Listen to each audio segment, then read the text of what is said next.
Ya, Assalamualaikum warahmatullahi wabarakatuh. Selamat pagi, siang, sore, dan malam. Sampai ketemu di pertemuan minggu ke-11 kelas komunikasi massa. Kali ini kita akan coba online dulu ya. Saya buat rekaman ini untuk teman-teman bisa memahami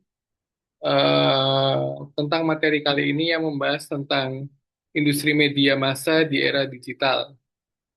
Di mana industri media massa di era digital ini terkait di evolusi ekonomi politik dan hegemoni dalam lanskap komunikasi baru.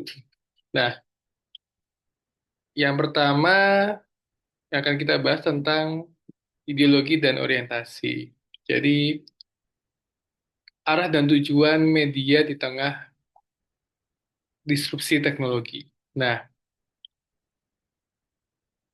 ada dua di sini yang menjadi titik temu di materi kali ini, yaitu tentang ideologi dan orientasi media massa.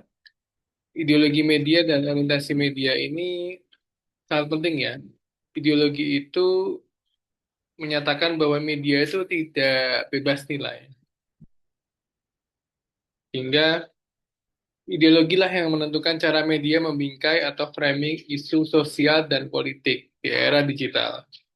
Terjadi pergeseran dari ideologi berbasis cetak ke ideologi berbasis platform atau platformization. Nah, di sini sangat terlihat bahwa tiap-tiap media itu punya kitab sucinya masing-masing atau ideologinya masing-masing.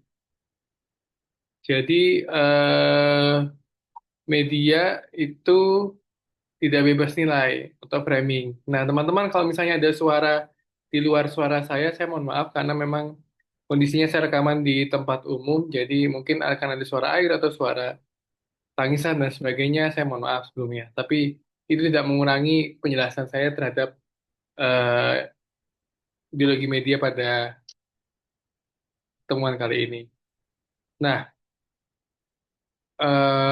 kembali lagi ya, ketika ketika dia tidak bebas nilai, maka banyak value media itu yang bergeser, teman-teman. Yang tadinya basisnya adalah cetak menjadi platform, gitu ya.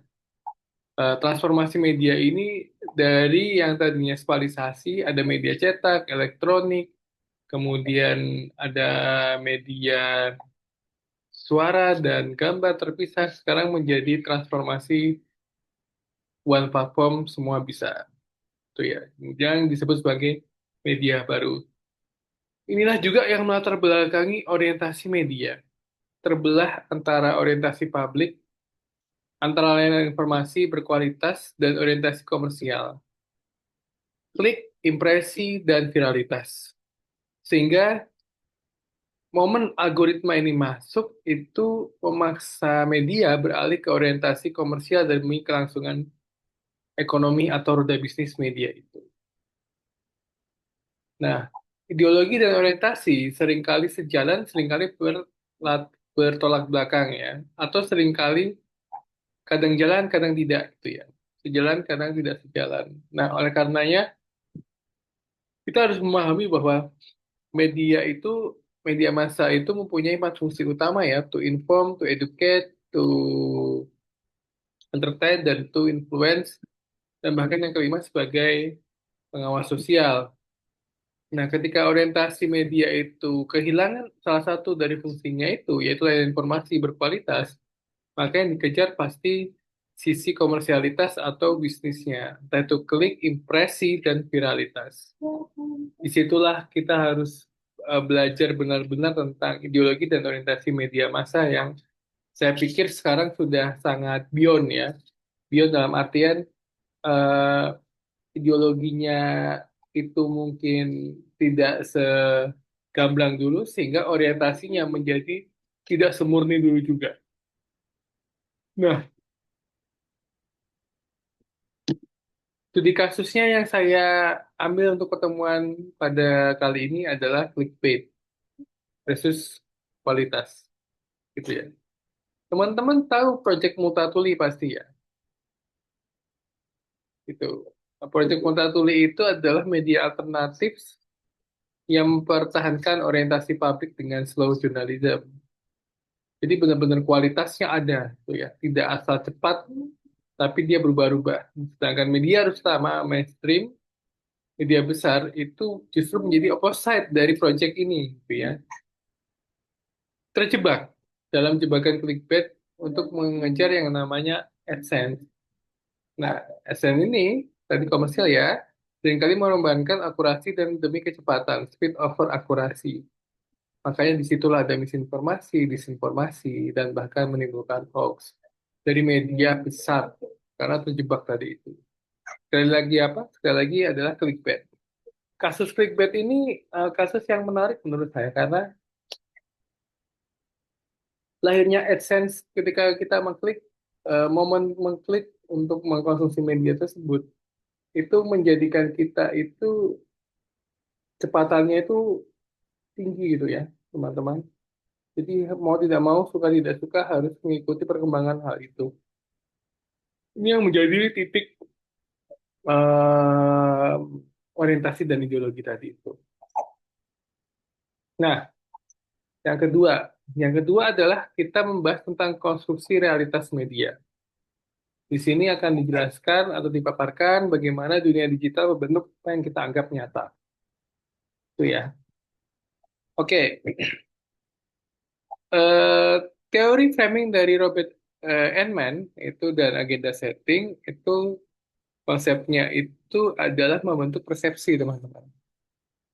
Nah, membentuk persepsi di sini adalah yang pertama, agenda setting itu media digital tidak hanya memberitahu apa yang harus dipikirkan, tapi apa yang harus dipikirkan sekarang. Beda ya. Apa yang harus dipikirkan dan apa yang harus dipikirkan sekarang. Apa yang harus dipikirkan sekarang adalah viralitas. Dengan framing, sudut pandangnya yang dipilih untuk menyajikan fakta ya. Contoh, berita demo bisa dibingkai sebagai perjuangan hak atau gangguan ketertiban. Oke, kita bahas yang pertama, agenda setting. Em, Media digital tidak hanya memberitahu apa yang harus dipikirkan, tapi apa yang harus dipikirkan sekarang atau viralitas. Gitu. Sering nggak sih teman-teman itu ketika menggunakan smartphone atau gawe teman-teman itu scrolling dengan melihat konten banyak? Ketika sering, pasti ada algoritma yang muncul di sana. Nah, aspek psikologis dari algoritma itulah yang akan menuntun kalian tuh butuh apa sih? Oh, saya ingin melihat misalnya tentang apa ya, ibu rumah tangga yang ingin MPASI misalkan ya, makanan pendamping ASI gitu. Scrollingnya akan diarahkan ke sana. Makanya dia bukan apa yang harus dipikirkan, tapi apa yang harus dipikirkan sekarang. Kebetulan ada satu kasus di mana mungkin bayinya itu MPASI pertama ya, mungkin ada gerakan tutup mulut atau GTM gitu di aspek kesehatan. Nah, jadi bukan tentang apa yang harus dipikirkan, tapi yang sekarang itu harus gimana gitu. Nah, itulah yang namanya agenda setting.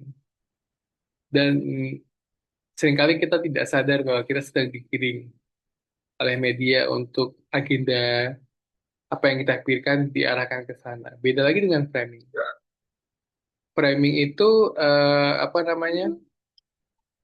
Di sini ketika demonstrasi itu kan sebenarnya adalah sarana untuk kita menyampaikan hak kita. Apa yang tidak benar kita sampaikan dengan cara demonstrasi. Itu tidak salah karena di sistemnya demokrasi sah gitu untuk menyampaikan kritik selama itu tidak berujung kepada kekerasan. Tapi media juga bisa punya kuasa untuk menganggap aksi demonstrasi itu gangguan ketertiban. Nah, itulah teori framing dan agenda setting. Maka di dalam realitas digital kita sudah dihadapkan dengan yang namanya gelembung informasi, di mana ada filter bubble, yaitu algoritma menyaring informasi hanya berdasarkan preferensi, ya, mengisolasi kita dari pandangan yang berbeda. Filter bubble, yang kedua adalah echo chamber, ruang di mana opini kita harus tetap bergema, memperkuat keyakinan tanpa adanya perlawanan logika dari luar, dan yang paling paling saya soroti di hari ini adalah deepfake dan artificial intelligence. Bagaimana si realitas itu dikonstruksi kembali atau dibangun kembali menjadi realitas buatan yang semakin sulit dibedakan dari kenyataan fisik. Sering sekali saya temukan di media sosial, ya, teman-teman, gitu ya. Ini mengancam kepercayaan publik karena kita tidak tahu yang asli yang mana, yang palsu yang mana, yang sebenarnya terjadi seperti apa, yang sebenarnya dibuat oleh deepfake atau artificial intelligence itu seperti apa. eh Mungkin suatu saat nanti kita akan menonton film yang tanda kutip agak tricky ya, dan nanti setelah ini mungkin akan di minggu kedua akan kita putarkan film itu sehingga teman-teman bisa menikmati film tersebut, bahwa film seperti ini film yang bagus dan menurut saya film yang sangat-sangat menguras emosi tentang realitas digital, terlebih dari gelembung informasi, echo chamber sampai deepfake dan artificial intelligence. Nah, yang ketiga adalah kepemilikan media. Kepemilikan media ini adalah konsentrasi kekuasaan di tangan segelintir konglomerat. Oke ya, konglomerasi media di Indonesia ini slide-nya sudah saya berikan eh, banyak hal di banyak kesempatan. Ini data yang terbaru, estimasi pangsa pemirsa televisi dan digital.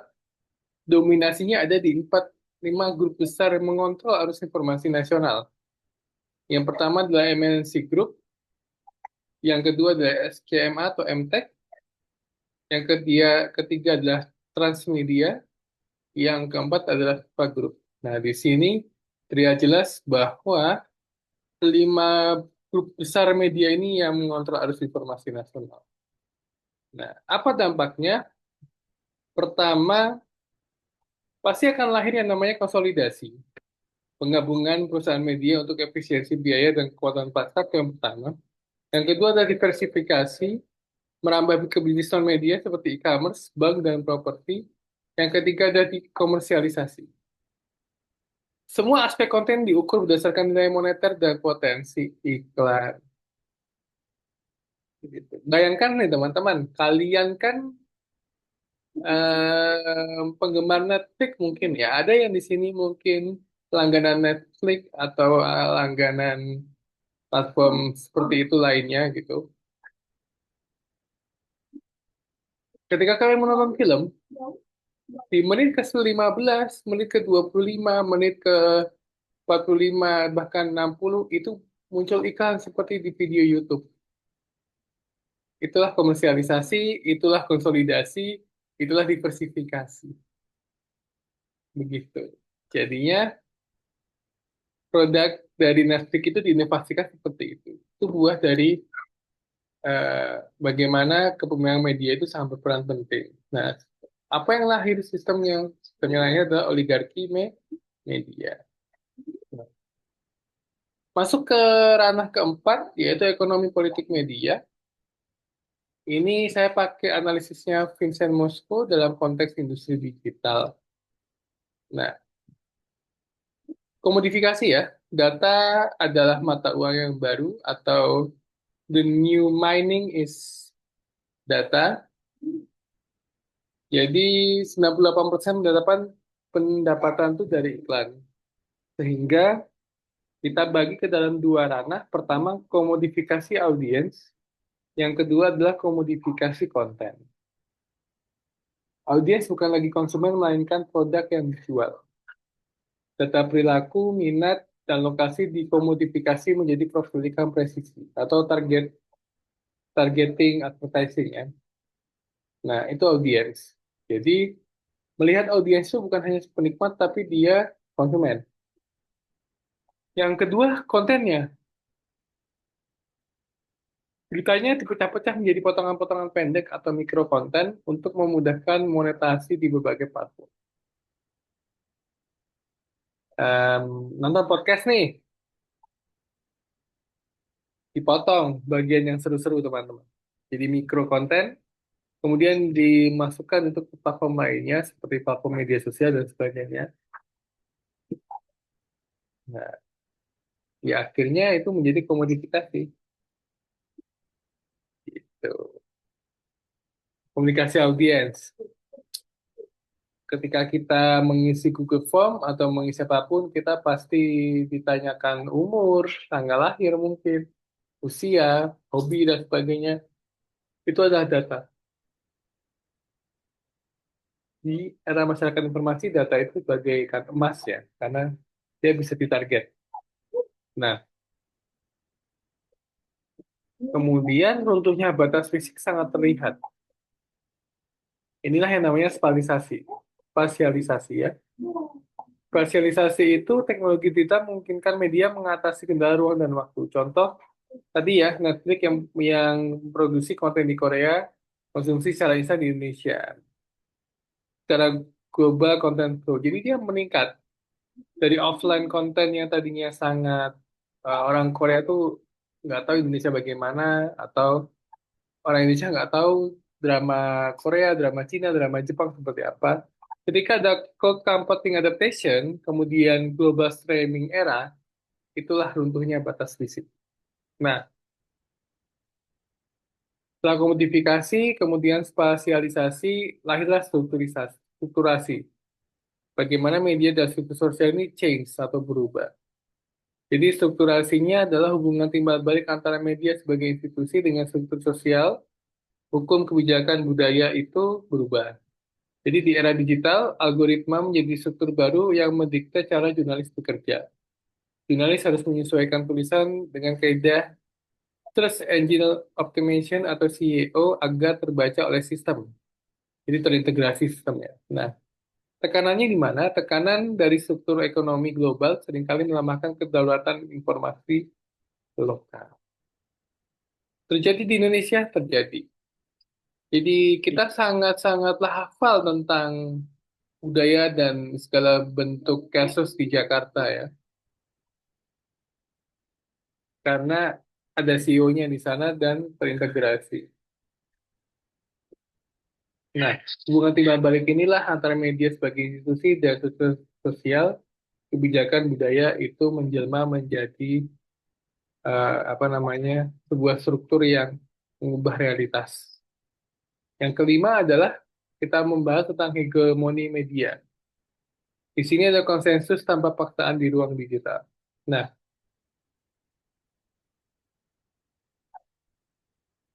Antonio Gramsci lewat artikelnya di Prison Notebooks itu kekuasaan tidak hanya melalui paksaan fisik, melainkan melalui konsensus budaya yang dilakukan secara halus.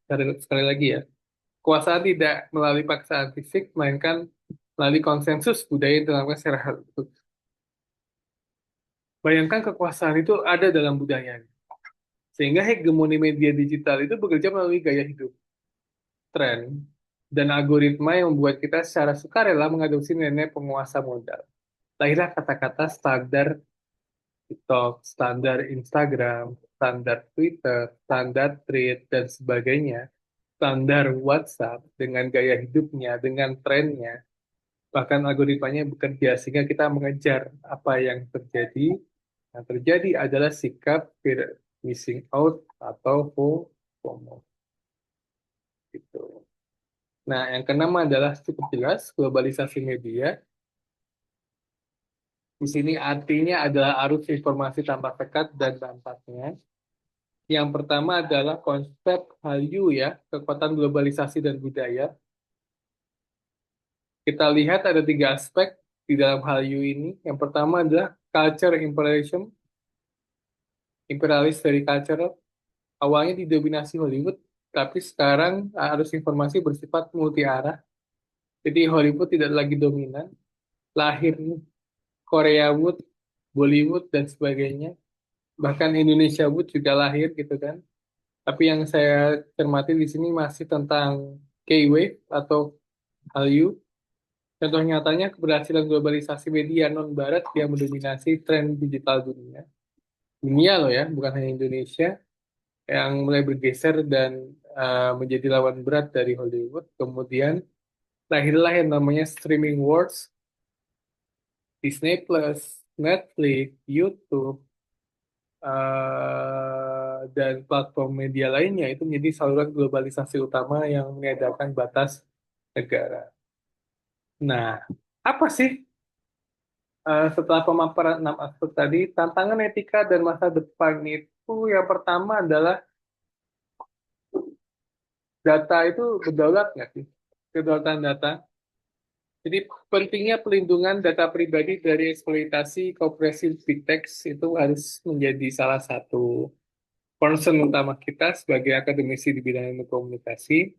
Yang kedua adalah kecerdasan buatan atau artificial intelligence, otomatisasi jurnalisme dan risiko disinformasi skala masif. Yang paling penting yang ketiga, literasi media, kebutuhan mendesak bagi audiens untuk kritis terhadap konstruksi realitas digital. Dan yang keempat adalah keadilan algoritma, memastikan sistem digital tidak melanggengkan bias rasial atau gender.